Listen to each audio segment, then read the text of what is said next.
impulse, symptomatic of our need and desire to recreate a true community. But it brings with it the dangerous seduction of taking refuge in the womb of the past and calling it a rebirth. William Suter wrote those words. We present some observations.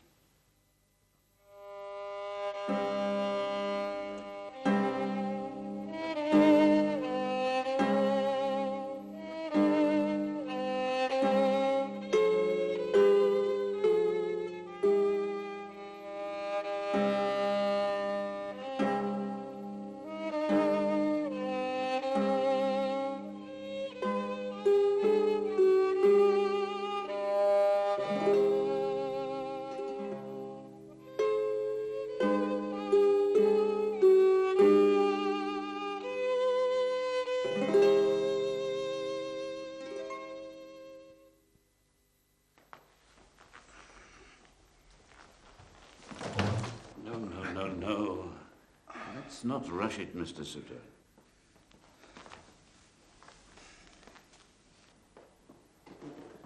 These things take time. Hasn't worked, has it? It's not going to. It's by no means as simple as that. I know what's happening to me. I'm turning into a stone. A tree takes 1,000,000 years. Whoa. That's all right, Dad. Nil desperandum. What do you say, nurse?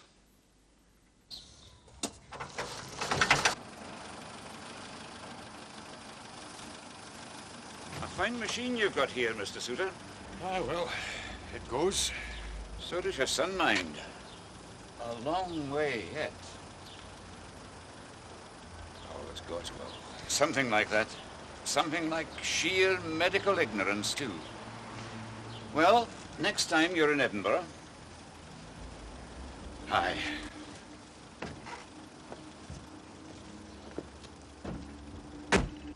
I'll be getting regular reports from Dr. Lowe, but drop me a line yourself, will you?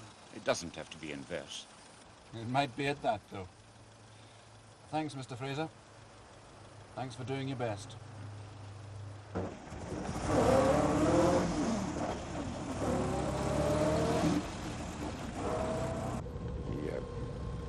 You can, but Fraser was saying there, well...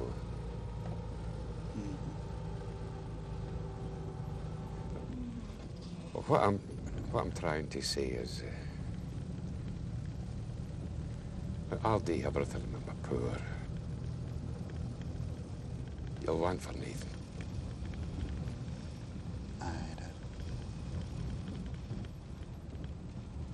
In his own words, a braw, swank lad.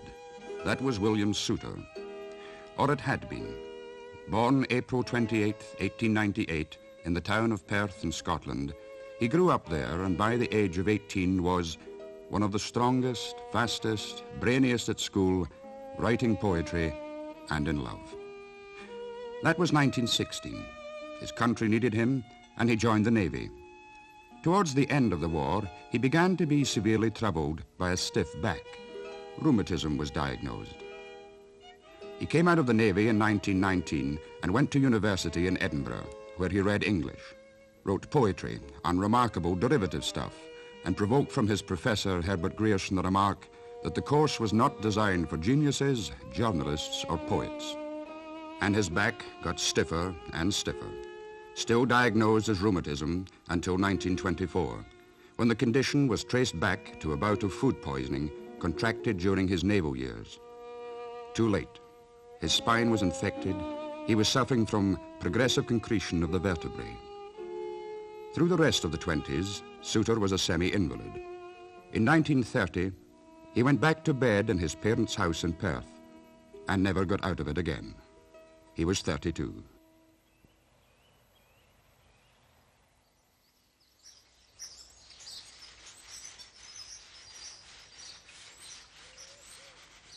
Dad was saying you were in America. Aye, 3 years ago. 1928 I came back. Go west, young man. I was waiting for you to say east, west, home's best. Furthest west I got was filling bubblegum machines in Cleveland. No work? I couldn't get a right start at all. I mean, one day, walking at our Brooklyn Bridge, going after a job, and I just got a letter from my mother. I tossed a coin for it. He's California, Tails home. So it was Tails. That's a good story, anyway. You're married, aren't you? Aye, I'm new.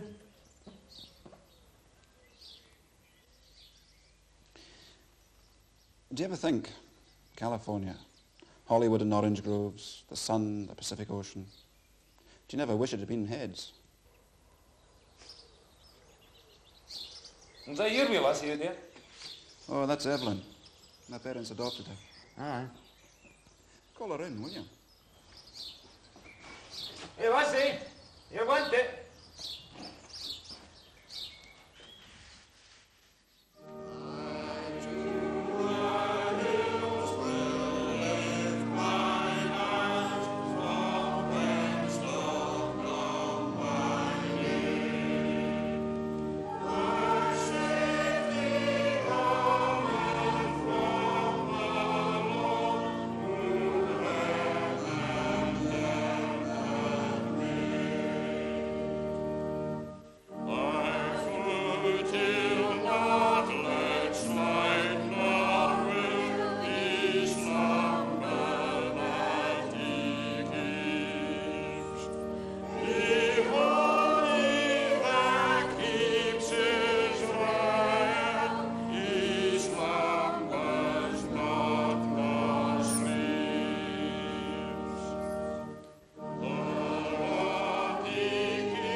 I'm old enough now to be the feather of yon deed bairn that was me.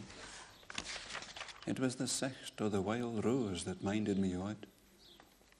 Many a summer's day when it was sour hot, to breenge after a butterfly or run wi' a gud, I legged at the brae fit and heard the bees in the burn sang, and the gowk croodling frae the woods aboon.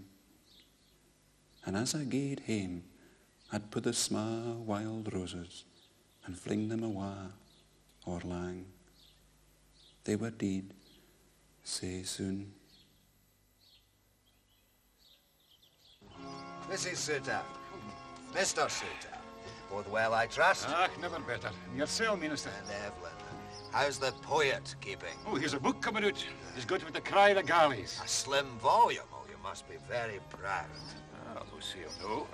Mine, it's me as to buy the printer. You've already done so much for William, you won't grudge him that, will you, Mr. Suter? Besides, as Milton has it, hasn't he?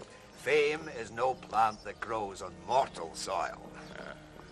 Well, money doesn't grow in trees either. Sure. Eh, Minister?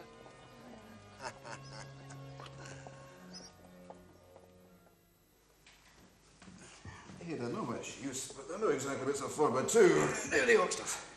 Right, soldier, take up thy bed and walk. Oh, here, somebody comes in saying that and meaning it. What do you do? Somebody in a robe with a long white beard.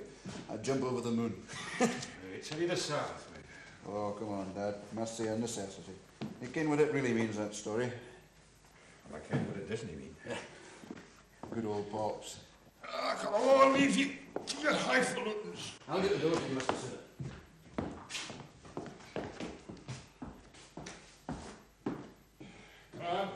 Night, Mr. Suter. Night, Dad. He's a boy, the old man. Father and Son Poetry Limited. Bravo. No. If I do make a name, that's his name too, you see. He'd like that, Grand. He'd like that bitten than a fancy gravestone. And Mum too, I suppose. And do you feel you're sponging off them or what?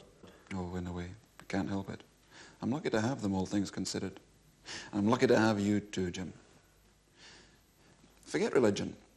That's a straitjacket Dad's in, really. But doesn't art, really great art, require some kind of faith that we haven't got? You can't strike a match on a crumbling wall. McDermott, eh? And that magazine you showed me. He runs these Oxford characters together. Auden, Spender and that lot, and nails them. Oh, I don't agree with his communism, but woof, one up for Scotland. But MacDermot's thrashing about too these days. He had it with these early lyrics of his in Scots, and then he lost it. He wait for next in the yow trummel. I saw yon antron thing. A water go which chitter and licht, a yont the yon ding, eh? And I thought that the last wild look you gave afore you did. Ah, marvellous stuff, that. Utterly perfect. We've got to go back, Jim, to find the way forward. Like MacDermot, only more patient than him. Jim, I had a thought. You're going to draw me a unicorn. Right now? Aye, one of your doodles. Great art's never a doodle. Great art's not possible. Well, just hold your horses and tell me. Why a unicorn? Well, it's on the Scottish coat of arms, isn't it? You know all about that kind of thing. So it's Scottish. And it's me. Well, MacDermot's got his thistle. Suter's going to have his unicorn. A self-willed, solitary beast. Well, a figment of its own imagination, maybe. But that's me, from childhood. Which is about all the life I'm going to have of it. And language. The Scots language that I'm finding again. I find myself through the language. Like a flower. The roots of language penetrating deep and secret into the loam of the past. And Scotland, my country, I find again by withdrawing back from society into myself.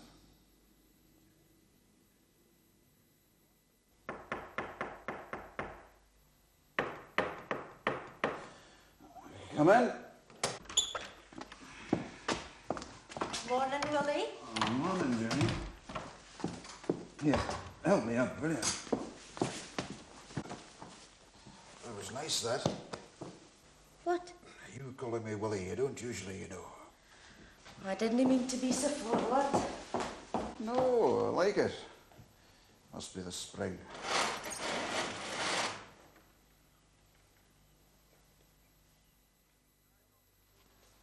Of course, I don't pretend to have your literary talents, William. So I'm always on the lookout for gems to, shall we say, illuminate my own poor efforts. My sermons, of course. And if I find something I think I can use, I shall give you full credit. If that won't embarrass your father. What's this here? A unicorn? Jim Finlayson did it for me. The art teacher. Ah, yes. He must be a great friend for you. Isn't he one of these nationalists? Oh, but stimulating company, I dare say. And we all need the stimulation of company, don't we?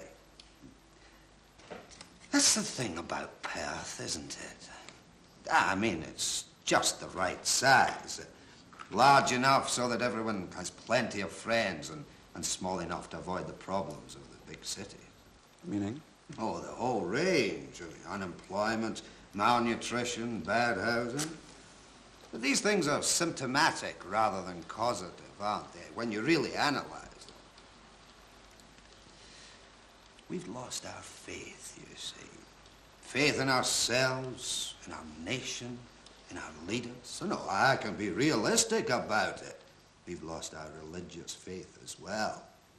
So we have drunkenness, violence, laziness, lack of respect for the social order, general fecklessness. Poor soul he may be, Agnes, but he might at least have the courtesy to listen to what I'm saying when I take the trouble to visit him. And I'm not so sure he is such a poor soul. He's got a jolly good conceit of himself, I'm telling you. It's his mother and father I'm sorry for. Running after him night and day. And the expense of it. Yes. Mind you, they can afford it. Do you know what I heard? Well, I don't know if it's absolutely true, but, well, according to... In the making, in which each week some famous speaker, Professor John Hilton, Commander Stephen King Hall and others, will deal with some topical event. In the opening talk, John Hilton, who has endeared himself to millions with his broadcast talks to the unemployed, will discuss the League Assembly due to meet next week. That's Mr. Donaldson to see you. Och, Mother, what does he want? I think he's just come round to see how you are. Well, tell him I'm fine. Tell him I'm busy. But he's only... I know he's only nice and friendly and Christian and all the rest of it. But I am busy. I'm working. Tell him he's the biggest bore in Tayside. That'll get rid of him.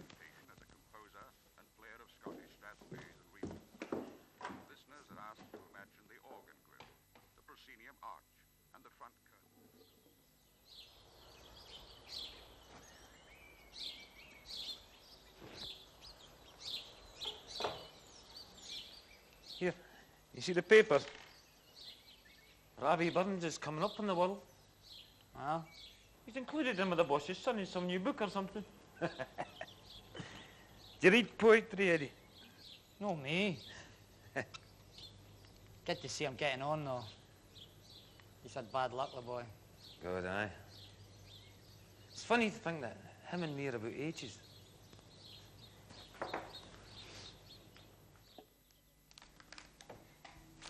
"27. I couldn't at them. You know, Willie, I don't think the king gets the letters you do. The king's no as good looking as me. Here, Jenny, come and be queen. Oh, you.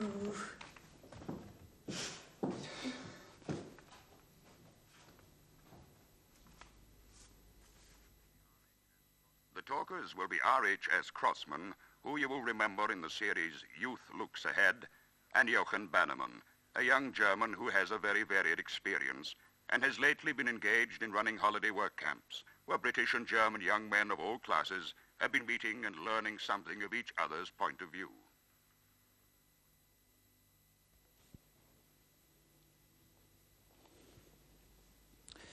Jim, I've been thinking. You mind at school? Oh, you were about 7 or 8. I got you on strike organised. Doing with headmasters and homework. Aye. It was me got struck the hardest, the ringleader. Great fun, though. Everybody together. We need something like that nowadays. You could always call a general strike. No. Not that kind of thing. That's the point. Not along class lines. That's divisive. Oh, sure, the working class, that's where the energy is. The potential over this damned parochial respectability. How beastly the bourgeois is that's choking the life out of us. But let's not kid ourselves. The working class is damaged too. Class struggle is stalemate. What's wanted is something that'll fire the blood of every Scot, man, woman and child. Some great symbolic, unifying gesture. And you've got it? Yes, I have. Steal the Stone of Destiny. Back. Aye. Oh, I know it's not a new idea. But you could do it, Jim. And you could do it for both of us. Bring it back here, hide it under the bed till it was time. Time for what? The great ceremonial march with it. Through the streets of Perth, over the bridge, and up the Tater Schoon where the Kings of Scotland used to be crowned. You could take Dad's car.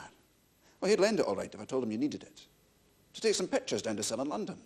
That would really impress him. Then it's simple. You go into Westminster, or wherever it is, just as another loyal sightseer. You hide yourself, and once they've locked up and gone off for the night... I need help. McDermott would help. He's always talking about it. You really think it could work? Aye. And even if we did get caught and sent to prison, we'd be martyrs. Same result. Uniting the people of Scotland. The grand symbolic gesture. You don't get jailed. You're lying snug in your bed all this time. Oh, no. I insist on equal treatment. Martyrs' rights. The Stone of Scotland. Clark Alabernach. It's no thing for joking about, Willie.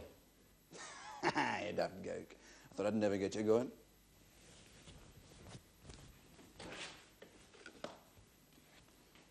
Sorry.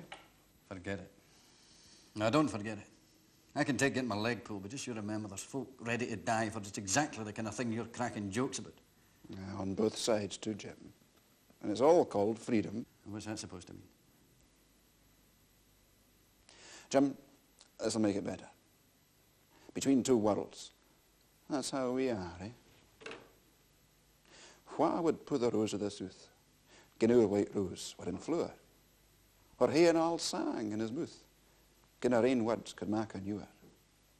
A tak het, for there is many of it, so deep in the broken yard, as draw it a together yet, and mak a hame for the bird. But we can never heal our hurt, or sing a sang o' our ain, or we lay by our geary sturt, and bide as brother men. Willie, there's a daftness somewhere. Outside, folk are dragging themselves about, half dead with sickness and worry. And here's you, fit as a fiddle, strong as an ox. I'll accept whale, a stranded one. Oh, come on, man, you have no care in the world. You're a success. There's the Scotsman the other day. What did it say? They're just looking for a messiah. Another Baptist has lost his head to communism. McDermott. That's the man. Well, I wouldn't know very much about that. But we're proud of you, your friends, the whole town. Will Suter, poet of Perth. Davy, it's been 7 years. Ah, well, it'll be about that, right enough. Near to the day. Do you think I don't count? Well, And I'm healthy. I am healthy. Do you know what I'm saying? Humanly. Oh, to hell with medically. I could always give you something to take. Just slip it into your tea along with the milk and sugar. No, Davy. Listen, I'm sorry breaking out like this. I'll stick with the torture. It proves his life, I suppose. It'll go, though, won't it? Another 5, 10 years, maybe. Then it'll really be time to worry. How's the golf, eh? You'll do, man. You'll do. How's the golf? Wait till I tell your dad about the new Messiah.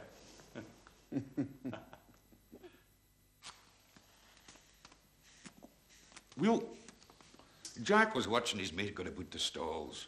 A bracelet here, a necklace there. And who was getting away with Jack, didn't he ken? So he went up and clapped his hand on his shoulder and said, "Dod," he says, "do you know ken where he are?" "Aye, fine that," says Dod.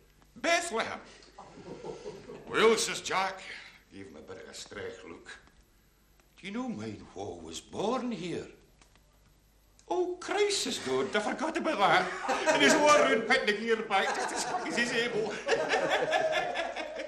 Willie, Jim, there once was a bold Scots gnat. Who said I will eat my hat? If what's happening in Spain Shall be Scotland's pain. though a man's a Man for all that. Yes! No bad, 6 out of 10. No politics in here. Is that not right, lad? Evelyn, I've one for you. The flittering faces come down the brae, with a basket scout and green, and nane but a blindy would spear the day where a' the bairns have been. The lift was blue, and the hills were blue, and the lochen in a tween, but nane sae blue as the blaeberry moo. There nane at all where it's been. Oh, Willie, that was awfully bony. That's real poetry. Just like Burns. It's not a bit like Burns, that's Willie Suter. What did you think, Evelyn? I still think the others were funny, though. Hell, maybe you give us a sang, maybe. All is rare and all is fair, and all is wondrous bonny, and all hecht de merry me, genner ye mere donny, genner ye mere donny. Yestreen I made my bed full braid, and the next I'll make it narrow, and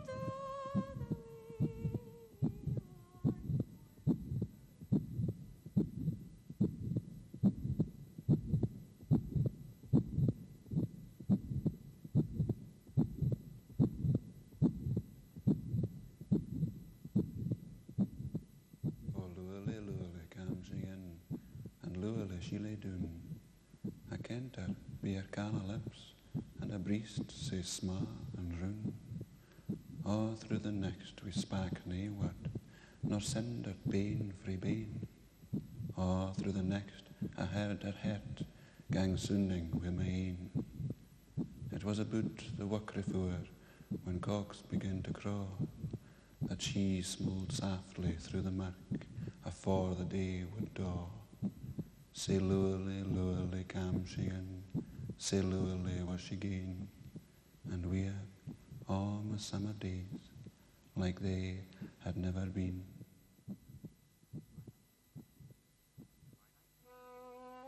By 1937, Will Suter, poet of Perth, was well on his way to establishing himself.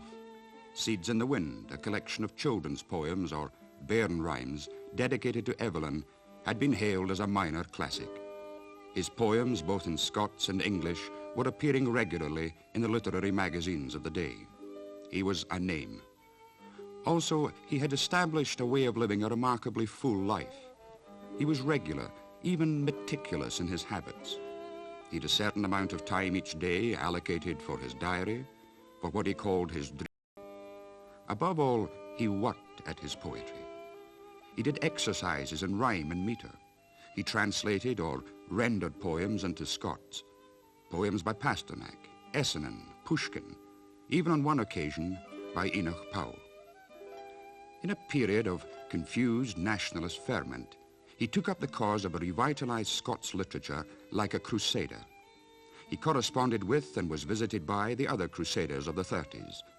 Neil Gunn, the novelist, Francis George Scott, the composer, the poets Helen Cruikshank and William Montgomery, and above all, there was the man whose example and energy had created the Scots Renaissance in the first place, Hugh MacDiarmid.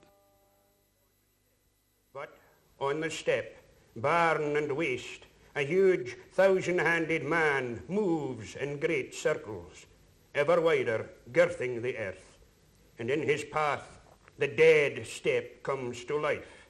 Quivering, juicy grass shoots forth, and everywhere towns and villages emerge, and he strides ever on. And this bit here. Chris, yon's no an analysis. It's a recipe. Certainly. A concoction? You can't possibly expect people to swallow all that.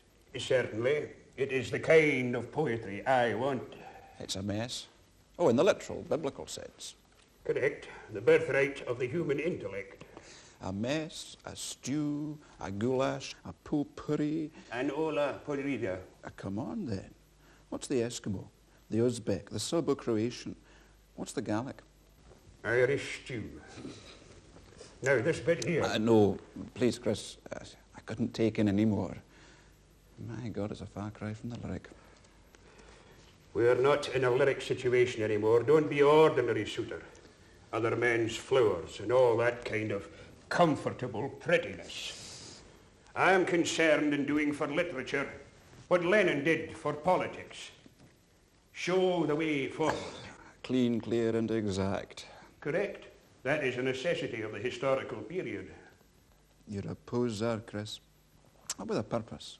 I mean it in an honourable kind of way. But the name, Hugh MacDiarmid, that's a pose. And your get-up there. Authentic Highland dress. Oh, faint the Highland peasant ever wore anything as fancy as that. The peasantry does not interest me, not as such. What I am concerned about is the very best Aristos. What I am trying to achieve is a synthesis, a Scottish socialist synthesis. I think of a tiger gathering its strength for a great leap forward into the future. Once we are free of capitalist, and above all, English imperialist domination by mediocrity and damned coldness of spirit, the thing that made Charles Lamb a model of English prose. And you, Suter, you should be getting on to bigger things. I consider you to be one of a very few bright sparks, you know. The fire I'm lighting is in the nursery. Bairn rhymes. Well, there's a long way round to the New Scotland, but safer. You see that out there? That's my worldview. Homer is normally thought of as having been blind. You know, Chris, I had a dream about you. We were in some room or other. Not here. We were at a kind of loose end, just wandering around. Oh, you can walk in your dreams then? Oh, aye. I can run and jump and a lot else besides. Anyway, we discovered we'd only the one cigarette left between us. I took it. Oh, that really annoyed you. Then your wife came in, very excited, telling us to come and look.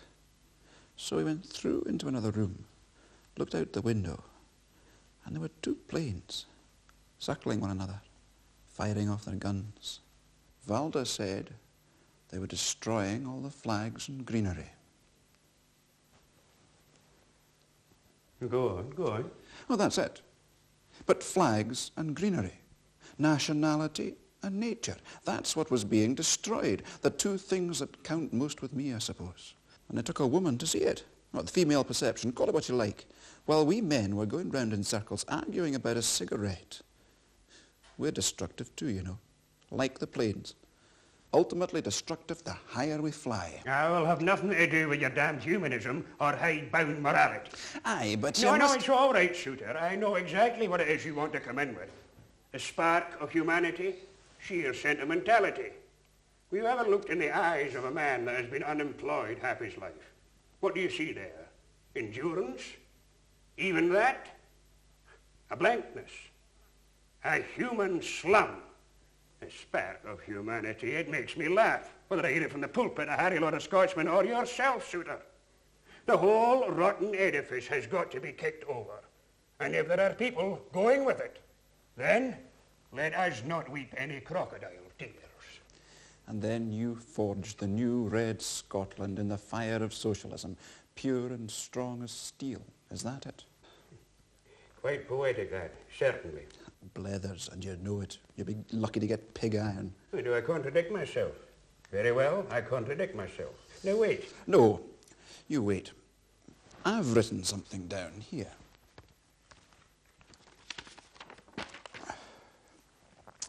We act for life when our acts are uncoercive, and every such act has a value which is incorporated into life and survives the individual.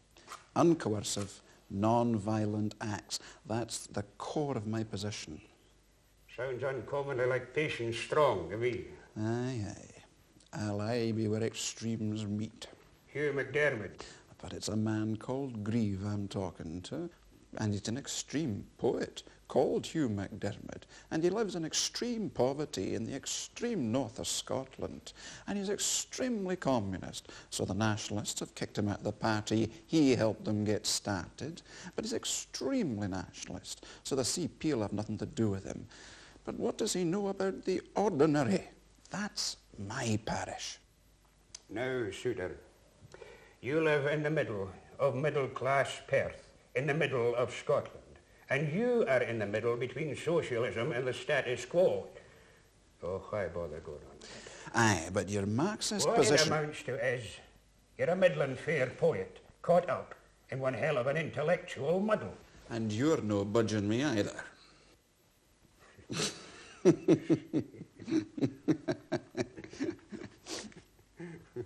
Here, that's my last.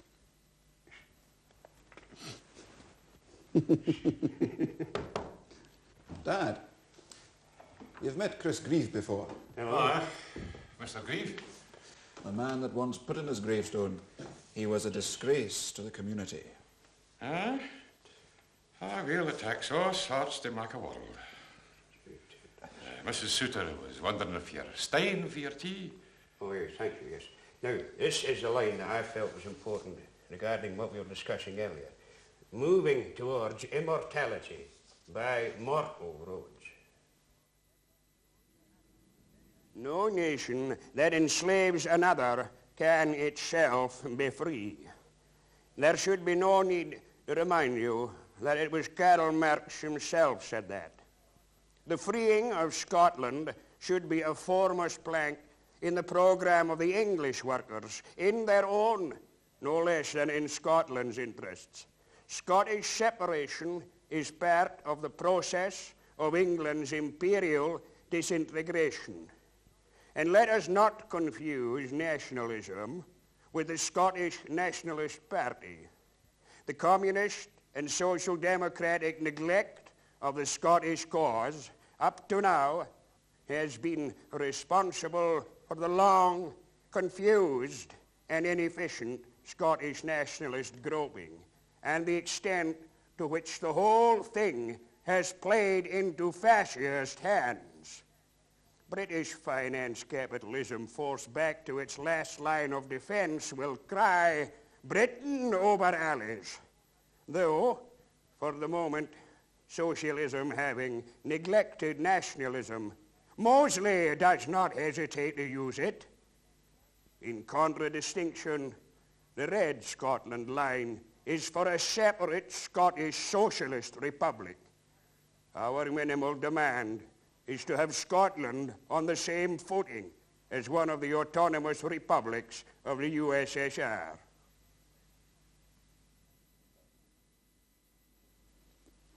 Look on this human face, which is more blind than stone, until you see a greater loss than Thebes or Babylon.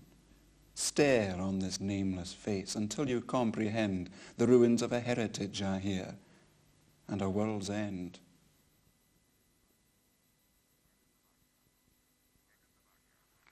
Czechoslovakia. The first of 3 Sundays of municipal polling has passed without a major clash between Czechs and Germans. Our correspondent in Prague reports a general easing of tension despite a regrettable incident near Eger on Czechoslovakia's western frontier, where 2 Sudeten German motorcyclists were killed by police fire. Nothing. Gerry, what do you think? We're in for another war? That's for the politicians to decide. What if you were a politician? Dinna be daft, man, Willie, it's obvious. Aye, you'd think so.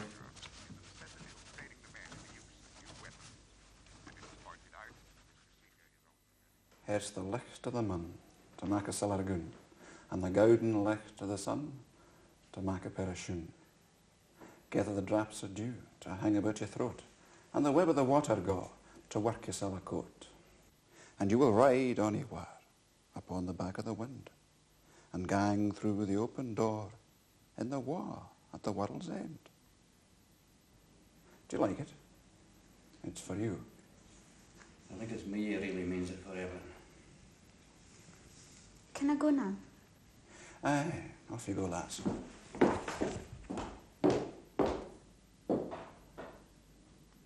wasn't fair. On Evelyn. Oh, for God's sake, Willie. Do you know, see, she's just ordinary. She's not interested in poetry. Scots, English, Willie Shakespeare's, Willie Suter's.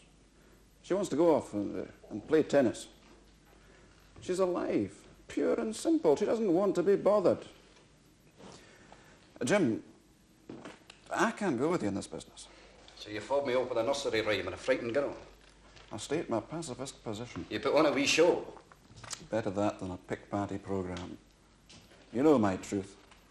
Evelyn, any youngster. You're ducking out. You got me into all this. You with your poetry and your talking. Words. What was it you used to say, eh? Scots words rousing like fire along the ancient route of the past. Words. That's all it was. Nursery rhymes. How many's in the pick-party? 4? 5? Guy and cosy that, is it no? There's a start. That's the trouble. You start with others for you to tread. But tell me, why picked? Picked is symbolic, you know that very well. Who was Colgacus? Colagach. An Octorada man, painted blue? It's yourself you're making a fool of, Will.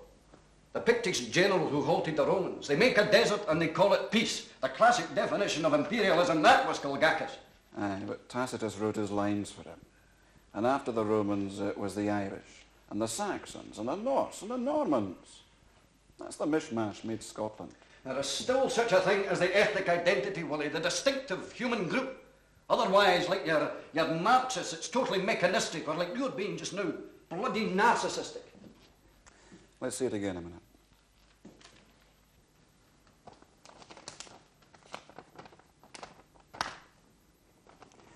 The Pict Party looks forward to the days of a new and happy age for a noble and kindly Scotland, wherein Scotland may express a personality in the arts of peace and contribute something unique to the world's good.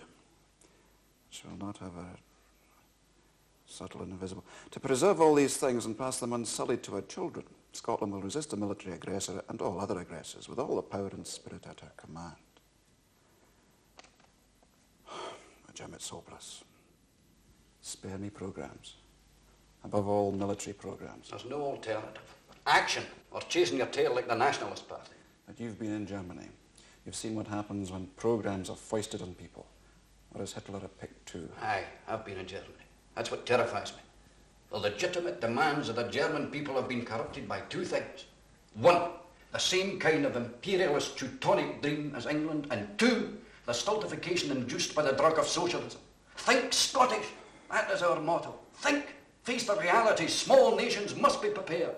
And De Valera's Irish Free State. Why are half the Irish writers living abroad? The Catholic Church. Oh, which I suppose is a kind of imperialism of the soul. And the Kirk here. What's your programme going to do about that? We're going to get back behind all that to our real Scottish roots. Celtic joy and gaiety. Clan means children. Clan loyalty, leadership and trust. The diametric opposite of property feudalism and its modern counterparts. Celtic society. I thought you said Pict.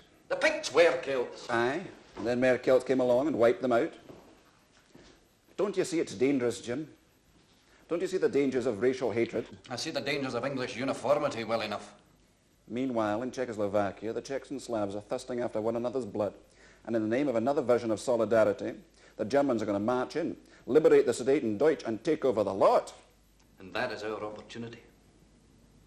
What? Our opportunity to free Scotland.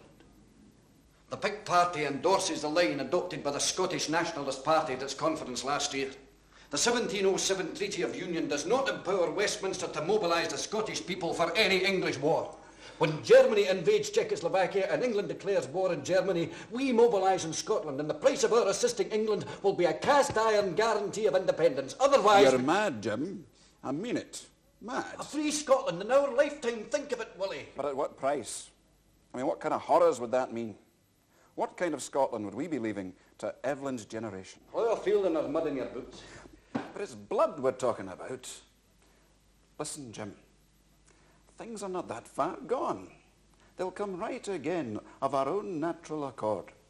The two of us, we're both more consciously Scots than we were even 2 or 3 years ago. All over Scotland is the same.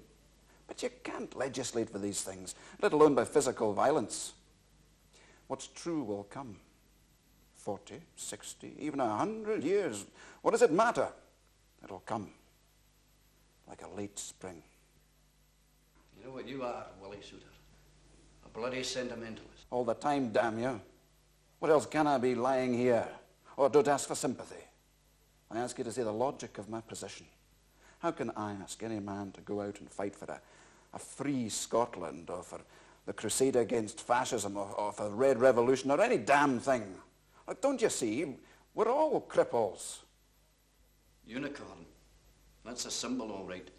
For you and for Scotland. You don't exist. What you call logic, I call cowardice. What you call natural law, I call defeatism. Face up to what's in here, in your poetry, the best of it. Show me the best. I'll burn it. You burn that. Another wee show, eh? Well, I'll no be back.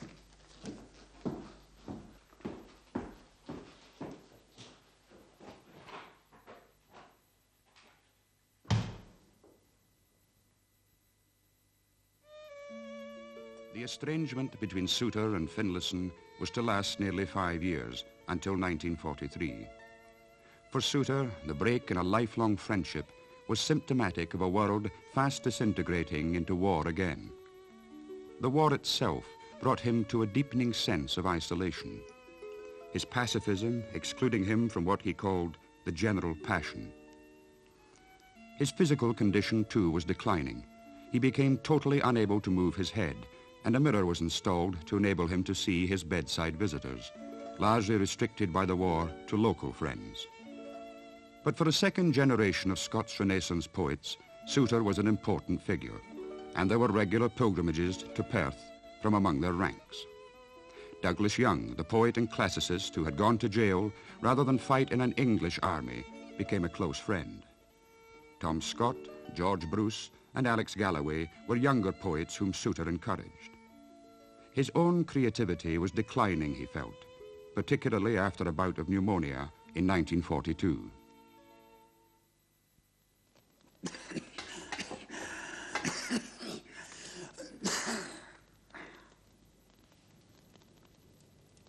You're right, son. It's this damned host. I just can't seem to shake it off. Ah, well, we'll soon be into the spring. Your friend Bruce for the BBC cod. Sent him awa. Talkative young fella, yon. He died the milk instead. Pneumonia. Just 36. How's Mum? She's grand. He just made a pot of broth, eh? Chicken. Would you like some? Later, maybe.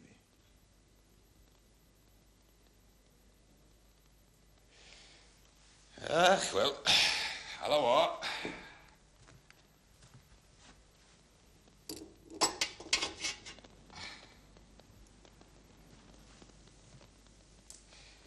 Dad, if I told you I was a better children's poet than Stevenson, what would you think? Robert Louis Stevenson. Aye. Would that do you? What do you mean would it do me? Would you believe me?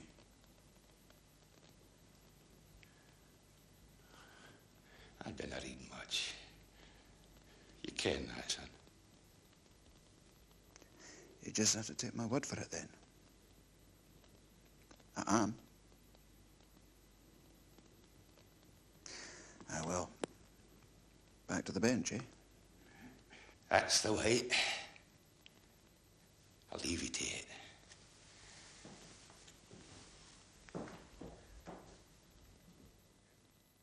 Again? 01. Again? 01. I'll tell you straight, Willie. There's a cavity at the apex of the right lung. It's the left. Feels bad to me. Well, I'll have another listen. 01. Again? 01.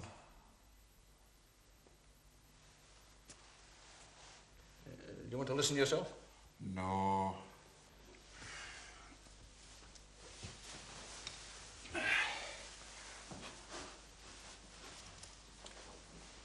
Your sputum sample was positive.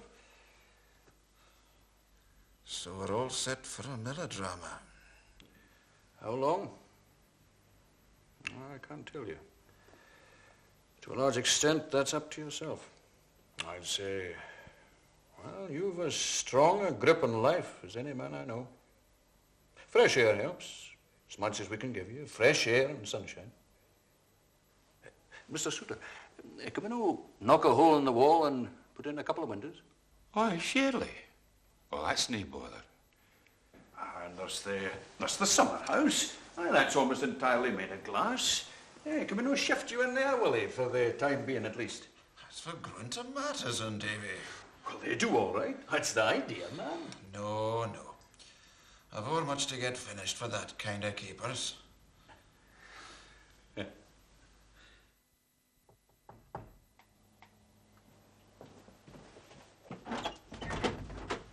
Jim, come in.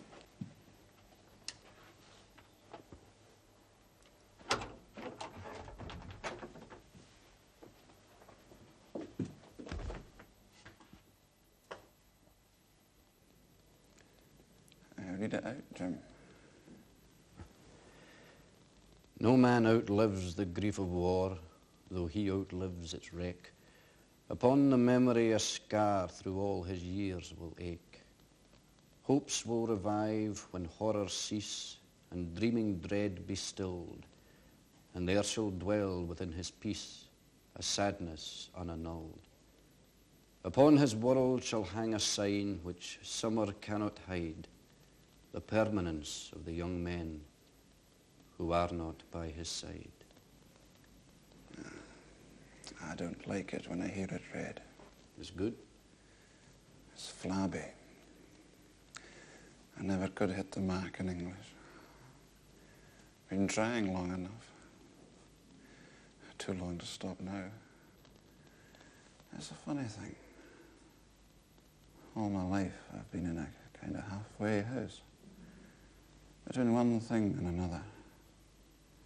Scots, and English, working class and middle class, a no man's land. It's got physical. The other day, Jim, I drowsed off for a while. And when I came to, I was sitting. You know how these things are. I was sitting, my right nostril was Scottish, and the left English. Maybe you could leave your body for medical research at Berwick and Tweed.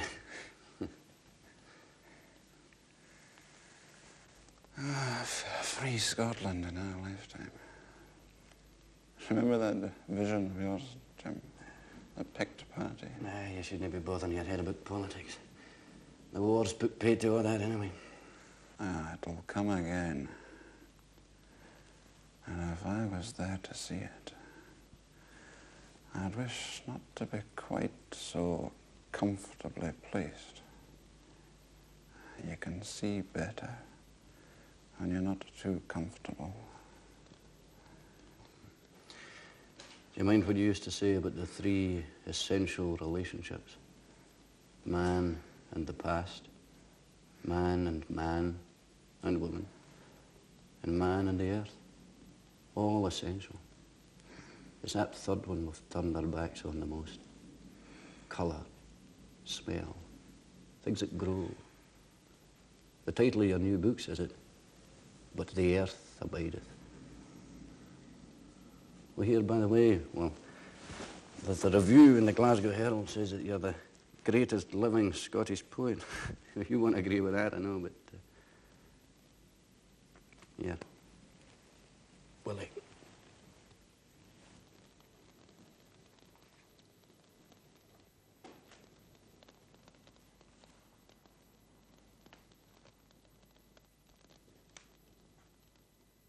Thursday, October 14th, 1943.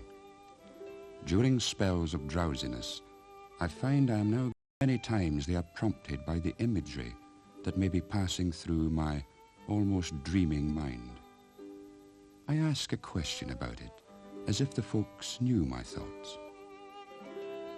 24 hours after writing these words in his diary, William Suter was dead. He was 45.